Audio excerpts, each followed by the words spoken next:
When you become one of the senior students on the mat, the way you need to train changes, and not in the direction that most people expect. It gets harder to improve, not easier. And most people don't notice that it's happening until they're already coasting. So let's take a look at this. What exactly is it that changes when you're the most advanced person on the mat? First of all, your training partners, in a way, are all your students. You've got kohai anyway. And that means that in a way, they're automatically studying what you're doing. Coasting is really a risk at this level. I think coasting is the best word for it. You've gotten some skills, you're moving along, you're going through the motions, but there's no excitement or wonder about what you're doing. There's no excitement about new skills to acquire. You're just going through the motions and showing people, maybe yourself, what you already know, what you can do. So you can no longer rely on being challenged from the outside. You have to generate the challenge yourself. So that's what changes. The challenge is no longer external. So, next thing, what to do about it. I've had students who have gotten to this point where they're just coasting. And as a teacher, it's difficult. I think to myself, okay, what can I do to wake this person up, to revive their enthusiasm and wonder? So of course I try to be the best teacher I can possibly be. And I remember this one student that I had, he was coasting, and he was just very comfortable and very good. And I would come around, and when I'd come to him and his partner to throw him, the guy that I used to know came back into him. He would attack with the same enthusiasm and fervor and beginner's mind that he always had. So that was good. And I tried, of course, to change things up all the time. Inject some interesting element into a technique that we had been doing for years and years. And I also tried to remember to sometimes throw in techniques that I didn't often do. So that did help. But then when I would walk away and he'd go back to training with his partner, he would coast again. I remember one of my senpai, he was like in his mid-30s when I had this conversation with him. His dojo was filled with people who were in their 50s, 60s, a lot of beginners in their 50s and 60s. So, and he was quite an athlete. He always trained in with his students the entire 90 minutes or 1 hour, whatever it was. He always trained in with them. And that also was not a challenge for him. And so then I noticed, oh my gosh, he gets up so fast. He take the fall and boom, he's back up. And he told me, well, I got to do something to get my workout. He would get up amazingly fast, even from back fall, for example. From forward roll, okay, it's easier to get up immediately or quickly from a regular old forward roll. But from a backward fall, man, oh man. So that's one thing that you can do about it, is find a way to challenge yourself. And it's not easy to find a way to challenge yourself, but that's one of the ways. What about taking more than 4 falls? What about just taking 8 or 10 falls for every 2 or 4 that you throw your beginner partner? That's another way to do it. Also, with your ukemi, really, really ask yourself, is my ukemi really flawless? Is it really, really good? And then push yourself. So you're training with somebody lower rank than you and lower skill level than you, and while they mess around to figure out how to put their hands for Nikyo or something, don't take a break and come back to like straight legs. Keep your knees bent the whole time. Stay at the altitude that you're supposed to stay at. Don't raise yourself up because that's easier and stick your face out here. Really, really try to make your ukemi immaculate. That's another way to challenge yourself when you've suddenly found that you're the most senior person on the mat. If you're the most senior person on the mat, the sensei will probably be calling you up front to demo a lot. If not, you should be at the front, alert, and looking like you're sitting on a spring, ready to jump up and take Ukemi. So that's another thing that can help you deepen your training so that you avoid the danger of coasting. Use every throw as an opportunity to refine sensitivity rather than demonstrate dominance. So if you're the most senior student in the room, you're pretty good at throwing everybody in the room. So what about working on something else? Work on the sensitivity. Work on emptying the tension from your shoulders. Work on loosening your knees. There's a lot that you can work on that will still deepen your Aikido training and knowledge and understanding, even if you're the top person in the room. Then another thing, take a really close look at what your instructor is doing and find something that your instructor's doing that you still can't easily understand or define or explain. Hopefully there is something like that. And if not, then hopefully you're going to seminars and think about something that one of the instructors did at a seminar that you're still wondering about. How did he do that, you know? And so then try that. And if it's completely different from what your teacher is doing, then that would be rude.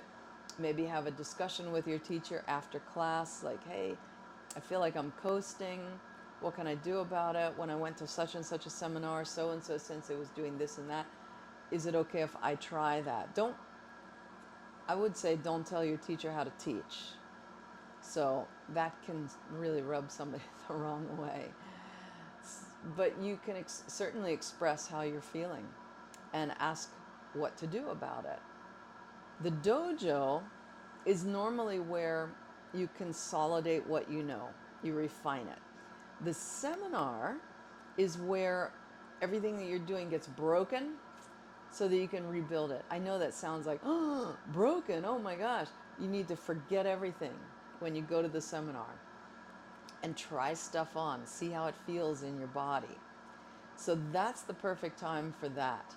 But the dojo is normally where we deepen and we continue researching and we refine what we're working on. And by the way, speaking of seminars, I've got a seminar in Shanghai coming up at the end of August, 28th through 30th, San Diego, the first weekend of September, and then I'll be in Germany. It'll be September 14th through 27th, and I'll be teaching in 4 different dojos in 4 cities, Heidelberg, Bonn, Düsseldorf, and Sehnde. And there'll be off the mat training as well as on the mat training. So we'll have some special breakout classes, some instruction and discussion between cities, and it'll be a fantastic opportunity. So please join me. And you can jump on the wait list. There's a link in the description below. Getting back to the topic though, being a stranger on someone else's mat, in other words, going to a seminar, for example, going to a seminar where you don't know anybody, it's a really excellent experience.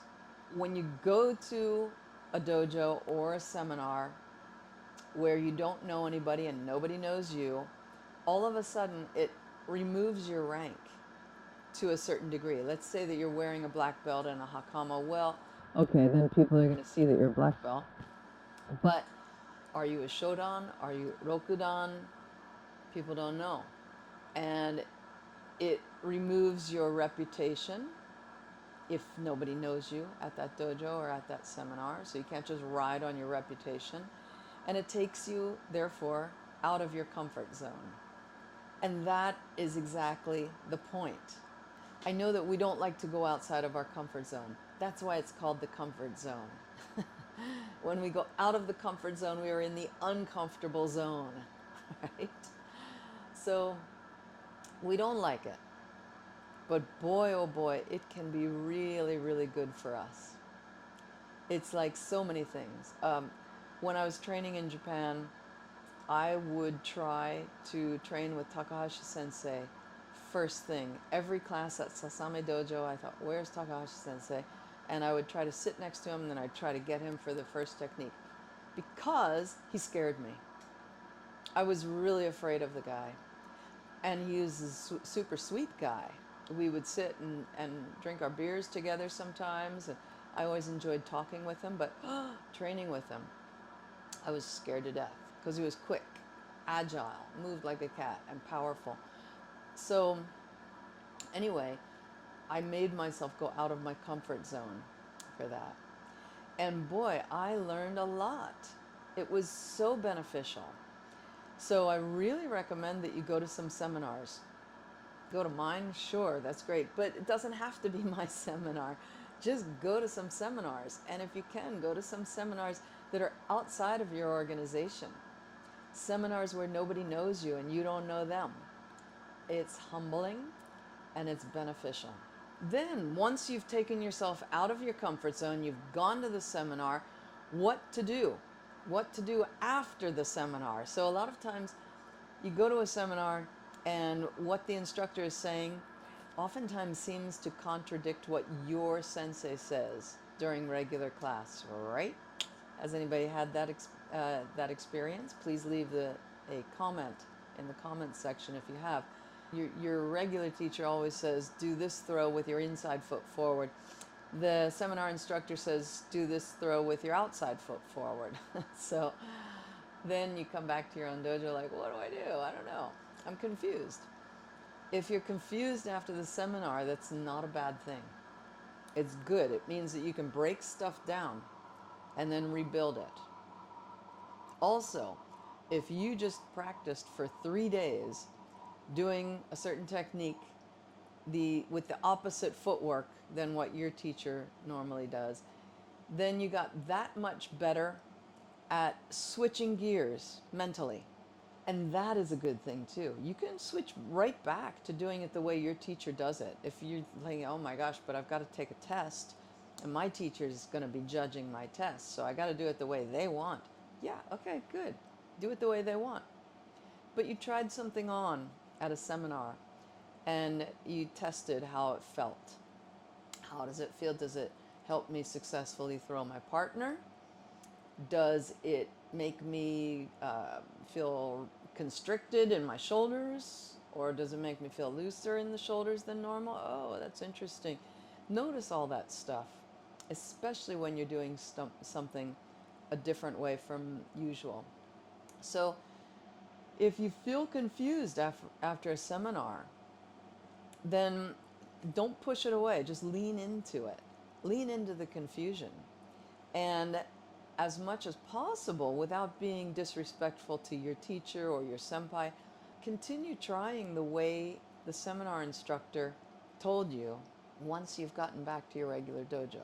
Again, if it's so contradictory to what your teacher's doing, then I recommend you conform to what you're doing in your dojo under your sensei. But if it's something internal, then keep that in mind and lean into the confusion, but keep on trying it. Train inside that confusion, if that makes sense. In conclusion, being the most advanced person in the room is a privilege and it's a responsibility. Use it to become a better observer and more demanding student of yourself, not a more comfortable practitioner. Thanks so much for joining me. Again, I've got a Germany tour coming up, 4 cities, Heidelberg, Bonn, Düsseldorf, Sehnde, really beautiful sightseeing cities. We'll be training on the mat as well as off the mat. It'll be a small, curated group, and we will be setting some time aside for discussions, debriefs, things like that, off the mat as we travel. You can jump on the wait list. It's leahsuzuki.com/aikido-tours, or look for the link in the description below. Hope to see you there. Bye-bye.